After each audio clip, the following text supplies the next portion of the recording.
I'm Adrian, the Cruise and Travel Guy, and I've just returned from what was unequivocally one of the most surprising cruises of my life. But this wasn't just any cruise. I spent a long weekend traveling down the world's third longest navigable river on board a paddle steamer. The mighty Murray, as it's known locally, is one of the world's longest navigable rivers, coming in third to the Amazon and Nile. This incredible waterway spans 3 Australian states and has been quite literally a lifeline for people and communities for generations. Exploring it by cruise wasn't something that I was even aware was a possibility until I read a story about a brand new luxury paddle steamer that's under construction and launching in 2025. PS Australian Star, as it's currently known, will offer a modern and luxurious onboard experience whilst maintaining its connection with the Murray River's paddle steamer history for company Murray River Paddle Steamers. Until she comes online though, PS Emmylou currently offers a range of overnight cruises between 3, 4 and 7 nights duration. I sailed on one of her 3-night cruises as a guest of Murray River Paddle Steamers, and although I'm very grateful for the invitation, this review is all mine. Our 3-night cruise departed the Victorian town of Echuca. Located near the border of New South Wales and about 3 hours from Melbourne by train or coach, Echuca is a beautiful town, and I recommend spending some time there before or after a cruise on the Murray. V-Line transfers from Melbourne are included in the cost of your fare, which depending on the timetable of the day will either be via a coach service or regional train. Our particular journey began at Melbourne's Southern Cross station, from where we caught the V-Line coach transfer to Echuca on the day of the cruise's departure. Most of the other passengers had either driven to Echuca or were there pre-cruise at a hotel. Either way, Murray River Paddle Steamers includes a round-trip transfer for all guests. As the last to join the bus, we had only a 5 or so minute drive over to the wharf, where we finally met Emmylou on a chilly but sunny Friday afternoon. PS Emmylou is a 1980s built paddle steamer, completed in the style of the 19th century steamers that plied the mighty Murray for decades. At her heart, though, is a steam engine that first saw service in 1906. This incredible piece of machinery is quite literally the center of this lovely vessel, and while on board, you're able to admire it up close. It almost becomes part of the onboard entertainment and is very much a part of Emmylou's character and personality. She is the only wood-fired paddle steamer in the world to offer regularly scheduled overnight cruises. Just a quick note, if you are enjoying this video, I would appreciate if you could give it a thumbs up to help let YouTube know that others might like it too. In terms of accommodation, the 30-meter long ship offers 8 cabins and a total capacity for 16 guests. There are 4 cabin types on offer: 1 suite, 3 queen bed cabins, 2 double bed cabins, and 2 twin cabins that have an offset bunk bed arrangement. As you might imagine, space on board is at a premium, and while no one would consider the cabins spacious, they are efficiently designed, and importantly, each offers a sizable private ensuite and combined heating and air conditioning. The cabins do lack storage, and guests are encouraged to bring only a carry-on size suitcase, which can be stored in your room. Emmylou underwent a thorough makeover in 2018, resulting in a contemporary and modern finish. The bathrooms in all cabins follow the same layout, and they offer a surprisingly sizable shower with glass shower door. Frankly, I was happy to sacrifice some bedroom space for the sake of a bigger bathroom, and it even bettered some mainstream cruise lines with its rainfall shower head and glass shower door. I'm looking at you, princess. There's no doubt these spaces are compact, but we're told that PS Australian Star's accommodations will be more spacious, and I'll show you a preview of that ship at the end of this video. This experience, though, has very little to do with your cabin. Exploring Australia's Murray River is the aim of the game, and doing so with the unbeatable Aussie hospitality and service of the friendly crew was an addition to the experience that I just didn't anticipate. Emmylou's 16 passengers are incredibly well looked after by the ship's 4 crew members: the skipper, the engineer, the chef, and the front of house. On board, the atmosphere is best described as convivial, friendly, casual, and fun. It's country hospitality at its best, with a real focus on passenger enjoyment and satisfaction. Fares start at $1,690 per person and include all main meals, morning and afternoon tea, as well as an always available range of snacks with things like potato chips and fruit. Sodas, bottled water, tea, and espresso coffee are likewise included, along with wine and beer at dinner. Included Wi-Fi and shore excursions round out the offering. With one chef on board catering to all guests, I was surprised to see just how much he could whip up out of Emmylou's relatively small galley space. All meals were served in the saloon, switching between buffet-style offerings and a la carte meals. During the warmer months, passengers will even enjoy a barbecue dinner on the banks of the Murray. Main meals are offered during set times, with breakfast as early as 7:30 or 8 and spanning across about a 2-hour window. You could order your first meal of the day via a form found at each dining table in the saloon. From there, you could specify exactly what you wanted. Breakfast was super hearty. There was certainly no shortage of bacon, and although poached eggs didn't pass the yolk test unfortunately, fried eggs were perfect and fit the wintry country surrounds. At breakfast, we'd be informed about the timing and menu for the day's lunch, and it was usually a more casual option. Afternoon tea was also offered,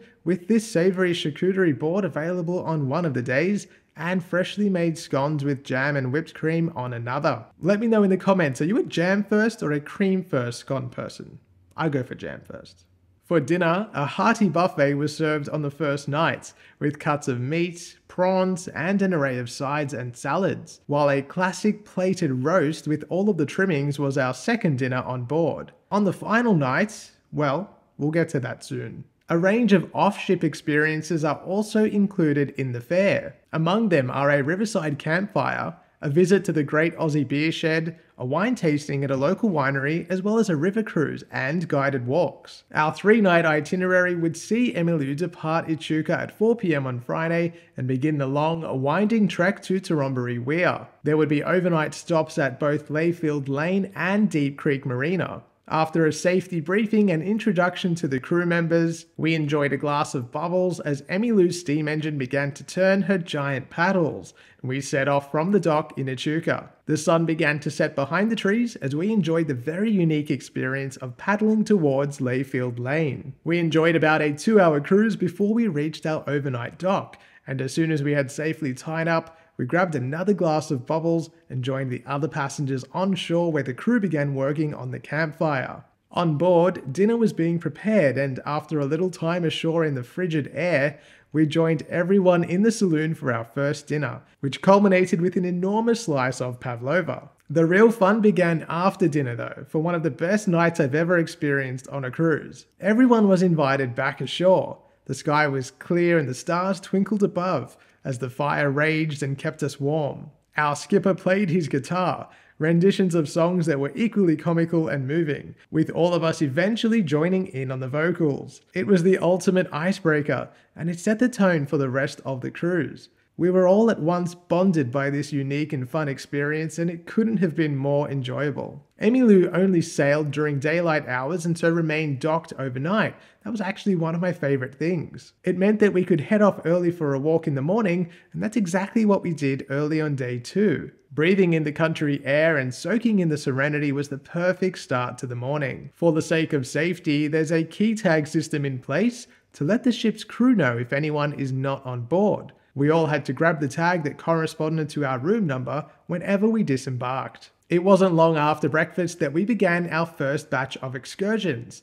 We boarded the bus and, funnily enough, made our way back to the waterfront wharves in Echuca. First up for the day was a river cruise on the oldest paddle steamer to operate on the Murray, the 110-year-old PS Canberra. We enjoyed a morning tea and more of the Murray's sights during a guided tour that lasted about an hour. On the river's edge, we stood in awe of the level markers from previous floods, the most recent occurring in 2022. Next up was a visit to the Great Aussie Beer Shed. This #1 rated attraction on TripAdvisor is a literal trove of treasures. Much more than just beer, this museum features memorabilia of all kinds, from wartime to the advent of the first computer used in a petrol Bowser, buggies and cars and almost anything you can think of. We got to explore for about an hour, admiring the history and nostalgia, before jumping back on the bus for the short drive over to Morrison's winery. Here we enjoyed a hosted tasting,